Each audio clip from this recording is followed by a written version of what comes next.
नमस्कार। मध्य प्रदेश की महाभारत उपचुनाव की जंग में आपका स्वागत है। मैं हूं आपके साथ लोकेंद्र त्यागी।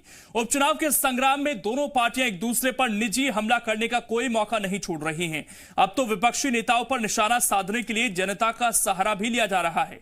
इंदौर में सांसद शंकर लालवानी ने अभिनेत्री जैकलीन फर्नांडिस और कमलनाथ का फोटो दिखाते हुए कमलनाथ को कमलनाथ बता दिया।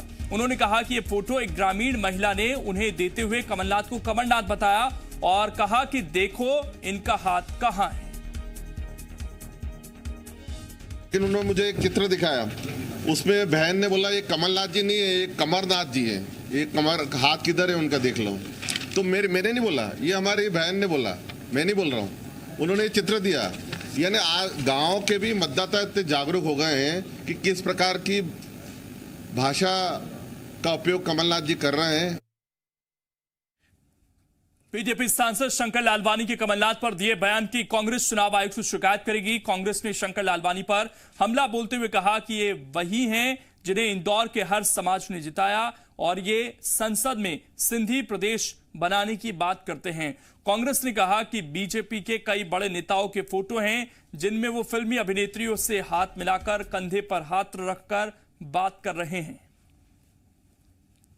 शंकर लालवानी कमलनाथ जी को लेकर आपत्तिजनक टिप्पणी कर रहे हैं। इसको लेकर हम चुनाव आयोग में तो शिकायत दर्ज कराएंगे ही, लेकिन ये वही शंकर लालवानी है जो अभी कुछ दिनों पूर्व जब संसद में गए, जिनको प्रदेश की इंदौर की जनता ने लाखों वोटों से जिताया। अब वही शंकर लालवानी अपने से कई गुना बड़े कद के कमलनाथ जी को लेकर टिप्पणी कर रहे हैं। तो शंकर लालवानी जी, आपकी पार्टी की सोच में खोट होगी।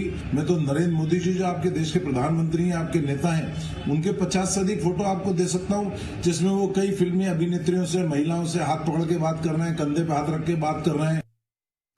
और हमारे दो सहयोगी इस वक्त जुड़ गए हैं बातचीत करने के लिए। इस वक्त भोपाल से हमारे साथ हमारे सहयोगी जुड़ गए हैं और ग्वालियर से शैलेंद्र हमारे साथ जुड़ गए हैं। प्रमोद, सबसे पहले आपके पास आऊंगा मैं।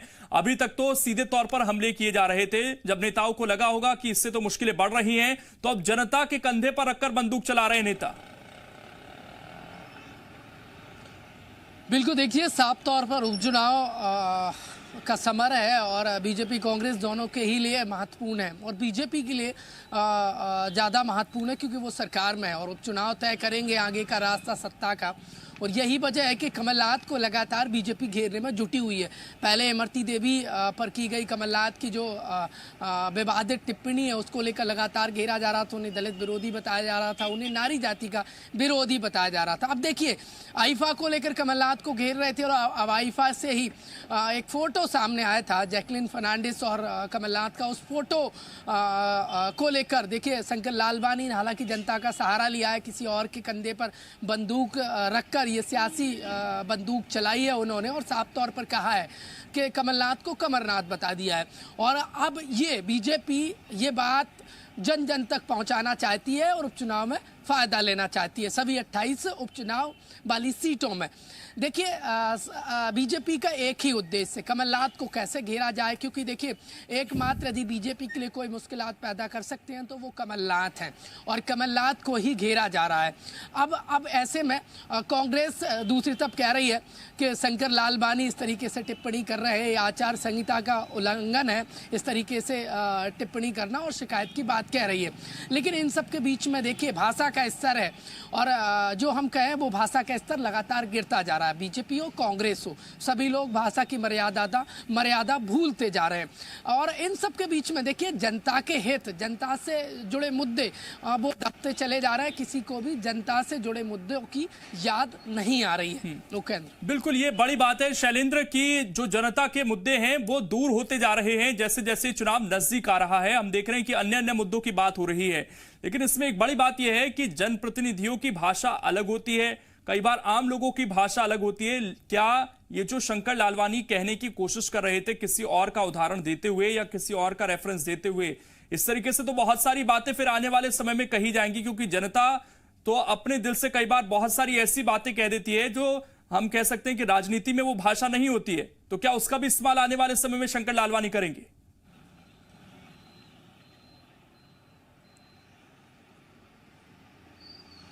राजनीति में भाषा का स्तर लगातार गिर रहा है और जिस तरीके से निशानेबाजी हो रही है, जो एक दूसरे पर निशाना साधा जा रहा है। पहले मुद्दों पर निशाने साधे जाते थे, फिर व्यक्तिगत है, और अब व्यक्तिगत से भी अंदर अब निजता पर भी निशाने साधे जाने लगे हैं। तो ये सारी चीज़ें जो हैं वो कहीं ना कहीं जनता इन सबको समझ रही है। ये बात आपने ठीक कही कि जनता तो कई तरह की बातें करती है, उनको राजनीतिक मंचों से तो नहीं बोला जा सकता है, लेकिन राजनेताओं को ये समझना चाहिए कि जिस व्यक्ति के बारे में प्रदेश के एक बड़े नेता हैं, और वो खुद शंकर लालवानी भी एक जनप्रतिनिधि हैं और एक इंदौर जैसे महानगर का वो प्रतिनिधित्व करते हैं, और ऐसे में इस तरह की भाषा का प्रयोग उनके द्वारा किया जाना बिल्कुल भी उचित नहीं है। कमोबेश यही हालात कुछ ग्वालियर चंबल संभाग के भी हैं। जिस तरीके से इमरती देवी को लेकर अमानवीय टिप्पणी की गई, उसके बाद इमरती देवी ने जिस तरीके से बयान दिए और कमलनाथ के परिवार पर भी निशाना साधा। और इसके अलावा हम देख रहे हैं कि फिलहाल जो कई होर्डिंग ऐसे लगे हुए हैं जहाँ जो प्रत्याशी हैं वो विकास की बातें नहीं कर रहे हैं। वो ये नहीं कह रहे हैं कि हम ग्वालियर का विकास करा के देंगे, बल्कि वो ये कह रहे हैं कि हम आपको गुंडा चाहिए, माफिया चाहिए, या एक साफ सुथरी छवि का नेता चाहिए। तो इस तरह के जो एक दूसरे पर जो है वो कभी कोई किसी को दलाल कहता है, कोई किसी को टैक्स वसूलने वाला बात बता रहा है, कोई गुंडा बता रहा है। तो ये जनता जो है वो सारी चीज़ें देख रही है, तो वो ये जान रही है कि केवल उनके मुद्दे जो है केवल मैनिफेस्टो में नजर आते हैं। जिस दिन मैनिफेस्टो लॉन्च होता है उस दिन बताया जाता है कि जनता के लिए ये किया जाएगा, लेकिन जब जमीनी धरातल पर आते हैं, जब नेता मंच पर आते हैं, तो वो अपना ही एक नया राग अलापना शुरू कर देते हैं। कई बार ऐसा होता है कि नेताओं के इस तरह के बयान से जो सामने पब्लिक बैठी है वो खुश होती है और तालियां भी बजाती है, लेकिन इसका ये कतई मतलब नहीं है कि आप जनता की खुशी के लिए, या जनता उस चीज़ को नहीं समझ रही है तो आप कुछ भी बोलते जाएं। तो कहीं ना कहीं जो स्तर है वो भाषा का गिर रहा है, और लगातार यही कारण है। नेताओं की जिम्मेदारी होती है कि जनता को अच्छा पाठ पढ़ाएं, अच्छी भाषा का पाठ पढ़ाएं, लेकिन ये तो उन्हीं का रेफरेंस देकर अपनी राजनीतिक हित साधने की कोशिश कर रहे हैं। आप दोनों हमारे साथ बने रहिए, आपके पास हम वापस लौटेंगे। जनता के मुद्दे दूर होते जा रहे हैं लगातार। वहीं ज्योतिरादित्य सिंधिया को लेकर केंद्रीय मंत्री नरेंद्र सिंह तोमर ने बड़ा बयान दिया है। उन्होंने कहा कि सिंधिया धीरे धीरे बीजेपी की विचारधारा को समझ रहे हैं।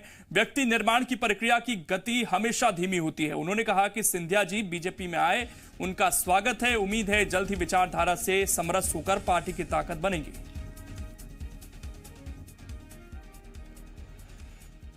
व्यक्ति निर्माण की प्रक्रिया की गति हमेशा धीमी होती है।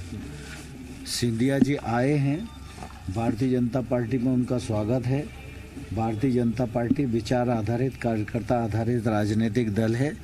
वो परंपराओं से, प्रक्रियाओं से, पद्धति से परिचित हो रहे हैं, और मुझे पूरी आशा है कि वो भारतीय जनता पार्टी में समरस होंगे और भाजपा की ताकत बनेंगे। सिंधिया को लेकर नरेंद्र सिंह तोमर के दिए बयान पर कांग्रेस ने तंज कसा है। कांग्रेस मीडिया विभाग के उपाध्यक्ष भूपेंद्र गुप्ता ने कहा कि कांग्रेस का तनाव और सिरदर्द बीजेपी ने अब खरीद लिया है। आंतरिक समस्याएं, पूरी संरचना शरीर की बिगड़ गई है। किडनी अलग भग रही है, लीवर अलग भग रहा है, और हार्ट अलग फम कर रहा है। तो ये जो है, ये भारतीय जनता पार्टी को ये अपनी बीमारी ठीक करनी है।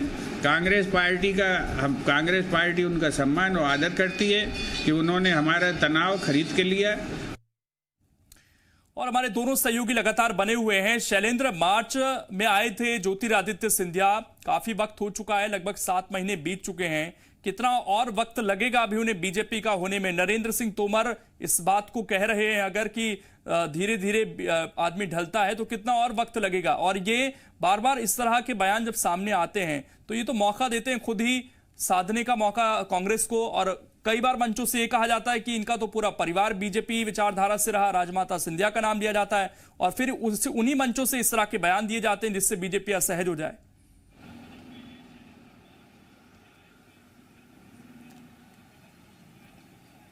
सिंह तोमर एक मजे हुए राजनेता हैं, और जब भी वह बोलते हैं बहुत तोल मोल कर कोई बयान देते हैं। उनके बयान, अगर उनका ये बयान आया है और जिस तरीके से उन्होंने कहा है कि धीरे धीरे ही सिंधिया बीजेपी में घुलेंगे और उनका व्यक्तित्व निर्माण होगा, तो इसके बहुत गहरे मायने हैं। वो बहुत सोच समझ कर इस बात को बोल रहे हैं, क्योंकि ग्वालियर चंबल संभाग में जमीनी धरातल पर वो चीज़ें दिख रही हैं कि कहीं ना कहीं सिंधिया समर्थक और जो बीजेपी के मूल कार्यकर्ता हैं उनके बीच सामंजस्य नहीं बैठ पा रहा है। और सामंजस्य ना बैठ पाने के पीछे सबसे बड़ा कारण यही है कि दोनों की वैचारिक जो दूरियां हैं वो बहुत ज़्यादा हैं, क्योंकि कल तक वही जो कार्यकर्ता जो आज आपस में जिनको साथ चलना है, कल तक वो एक दूसरे के खिलाफ चला करते थे, एक दूसरे के खिलाफ नारेबाजी किया करते थे। तो ये चीज़ें जो हैं इनको सुधरने में या ठीक होने में काफ़ी वक्त लगेगा, क्योंकि जिस तरीके से हमने देखा कि पिछले कुछ दिनों पहले भारत सिंह कुशवाहा जब डबरा में इमरती देवी के लिए वोट मांगने पहुँचते हैं तो उनके ही समाज के कुछ कार्यकर्ता उनको अपशब्दों का प्रयोग करते हैं और कहते हैं कि कल तक जिस व्यक्ति के लिए आप खिलाफ प्रचार करने की बात करते थे, आज आप उसी के लिए वोट मांगने आए हैं, कल के दिन तो फिर ये किसी दल में चले जाएंगे, फिर आप किसके लिए वोट मांगेंगे। तो ये जो चीज़ें हैं वो कहीं ना कहीं जो है वो गाहे बगाहे कार्यकर्ताओं के बीच में देखने को मिल ही जाती हैं। जिस तरीके से हमने पिछली कई रैलियों में ये भी देखा कि जहाँ बीजेपी के नेता जो हैं वो बड़े नेता अगर शामिल होते हैं तो सारे बीजेपी के मूल कार्यकर्ता उस बैठकों में और कार्यक्रमों में शामिल हो जाते हैं, लेकिन जहाँ केवल प्रत्याशी बैठक लेता है तो केवल जो कांग्रेस छोड़कर बीजेपी में गए हैं या फिर मंडल या जिले के जो पदाधिकारी हैं बीजेपी के, केवल वही लोग नजर आते हैं। तो अगर ये एक तरीके से ये कहा जाए कि जो बीजेपी का मूल कार्यकर्ता है वो जो प्रत्याशी हैं या ज्योतिरादित्य सिंधिया हैं अभी उनको अपना नेता मानने को तैयार नहीं है या पूरी तरीके से नेता नहीं मान रहे हैं। ये बात बिल्कुल आपने ठीक कही कि जिस तरीके से शिवराज सिंह चौहान हो या अन्य नेता हो मंचों से इस बात को जरूर कहते हैं कि वह उनका परिवार है, वो परिवार में उनकी वापसी हुई है। राजमाता विजयराजे सिंधिया से लेकर तमाम जो उनके परिवार के लोग हैं वो अपनी बुआ यशोधरा राजे का नाम भी लेते हैं, वसुंधरा राजे का नाम भी लेते हैं, तो ये माया सिंह का भी नाम लेते हैं। तो ये तमाम जो बड़े उनके दिग्गज हैं उनके परिवार के वो बीजेपी में रहे हैं और वो भी अब भी वापस जो है अपने घर में ही आए हैं।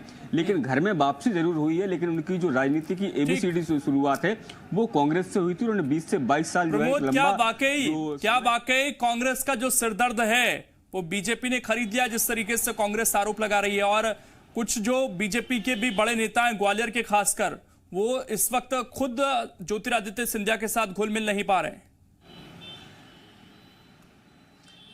देखिए, कांग्रेस का तो दर्द कहें या फिर इसको सर दर्द कहें, ये तो कांग्रेस ही बहुत अच्छे से जानती है, क्योंकि सरकार बनाने में भी ज्योतिरादित्य सिंधिया का अहम योगदान रहा था मध्य प्रदेश में, और सरकार गई तो भी ज्योतिरादित्य सिंधिया का ही योगदान रहा है।